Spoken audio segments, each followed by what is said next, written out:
Bonjour Bertrand Badi. Bonjour. Aujourd'hui, on va parler de la politique étrangère de la France. Depuis 2 ans et demi, Nicolas Sarkozy est au pouvoir. Il en est à mi-mandat. Il a mené une politique étrangère avec Bernard Kouchner. Il y a plusieurs aspects de sa politique qu'on pourrait traiter, notamment l'engagement en Afghanistan. La France est aujourd'hui à 3600 soldats engagés. Est-ce qu'il faut continuer dans cette voie-là ou est-ce qu'il faut complètement se désengager? J'ai toujours considéré, et dès le départ, que ce type de guerre, le conflit afghan n'est pas isolé dans le système international, d'autres conflits lui ressemblent, ce type de guerre et ce type d'intervention est non seulement inutile, mais dangereux et contre-productif.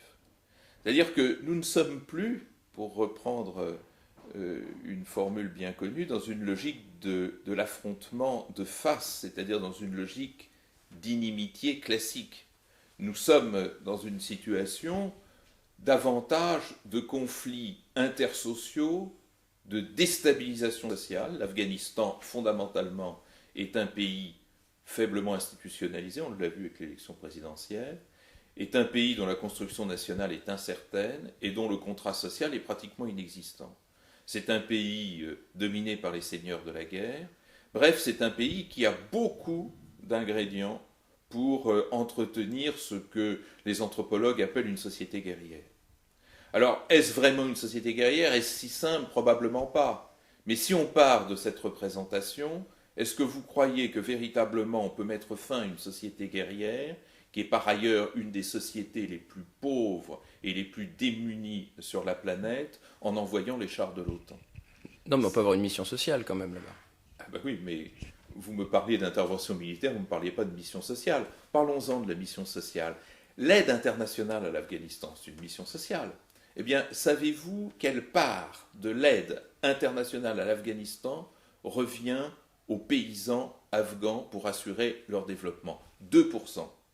Alors, effectivement, si la conduite de la communauté internationale est pour 2% aider le paysan afghan et 98% monter une intervention dont le coût est absolument énorme et dont les ressorts militaires n'ont qu'un résultat, qui est de conforter l'anti-occidentalisme de la population afghane et de renforcer les talibans et leurs alliés, parce qu'il n'y a pas que les talibans sur le terrain, je crois que la preuve est ainsi faite que ces interventions sont stupides. Je crois qu'il ne faut pas avoir peur des termes. On est là face à un scénario qui est probablement ce qu'il y a de plus catastrophique en matière d'intervention internationale. Je ne dis pas qu'il ne faut pas faire d'intervention internationale de façon générale, mais ramener cette intervention internationale à une action militaire entreprise par les forces armées d'une coalition occidentale, en plus de cela, à l'initiative de l'OTAN, traité de l'Atlantique Nord, vous avez appris à Sciences Po que le Pamir bordait l'Atlantique? Absurde. Ce sont des confusions de plans qui créent des situations de tension absolument énormes, qui parachèvent la décomposition de la société, qui l'installent encore davantage dans cette identité de société guerrière. On a tout faux, et encore, on n'en est qu'à l'introduction. C'est-à-dire que le vrai foyer de conflit, ce n'est pas tant l'Afghanistan que le Pakistan, c'est ce qu'on appelle déjà dans le jargon l'AFPAC, eh bien, le Pakistan, c'est 160 millions d'âmes. Le Pakistan, ce sont des villes gigantesques, Karachi, 25 millions d'habitants. Le Pakistan, c'est 30 millions d'affamés urbains, c'est-à-dire une tension sociale énorme, bien évidemment irréductible aux chenilles des chars de l'OTAN. La relation franco-chinoise avait pris, il y avait eu beaucoup de vagues pendant un moment. Où est-ce qu'on en est aujourd'hui? Qu'est-ce que vous pensez que peut être l'évolution de la relation entre la France et la Chine? Moi, je suis d'abord inquiet d'un vent de sinophobie, appelons les choses par leur nom, qui souffle sur la France. C'est-à-dire que tout se passe en France comme si notre société, notre pays, digérait mal l'idée que la Chine est en train de devenir une grande puissance.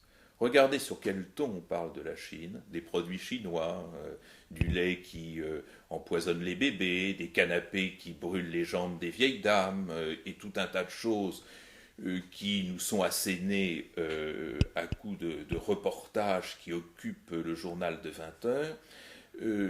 Rappelez-vous l'accueil fait réservé à la flamme olympique et à la délégation olympique chinoise. Tout ceci n'est pas de bonne aloi. Je ne suis pas sûr qu'on se serait comporté de cette façon si il avait été question de Jeux olympiques aux États-Unis, en Russie ou en Israël, par exemple. Et pourtant, ces pays ne sont pas, en matière internationale comme en matière de droits de l'homme, irréprochables.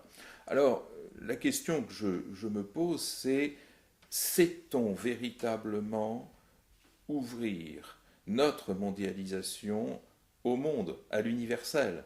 C'est-à-dire, nous sommes en train, et notamment depuis l'élection de Nicolas Sarkozy, de nous réidentifier à une notion mythique d'Occident et à reconstituer un clivage opposant l'Occident au reste du monde. Je crois que c'est dangereux, je crois que c'est imaginaire, car l'Occident n'existe pas comme monolithe, a pu exister du temps de la guerre froide, car l'Occident était alors symbole de liberté et de démocratie face au totalitarisme soviétique. Nous ne sommes plus dans ce monde, et nous serions bien inspirés d'avoir une lecture, je dirais, moins conservatrice, moins réactionnaire au sens fort du terme réactionnaire, de la politique internationale. Et donc, si vous deviez donner à la politique étrangère de la France depuis 2007 une note de 1 à 10, vous mettriez combien? Ah, écoutez, les personnes que vous voudriez que je note ne sont pas à Sciences Po et à ma connaissance ne l'ont jamais été. Donc n'attendez pas que je leur donne une note. C'est pas comme ça que le chercheur fonctionne.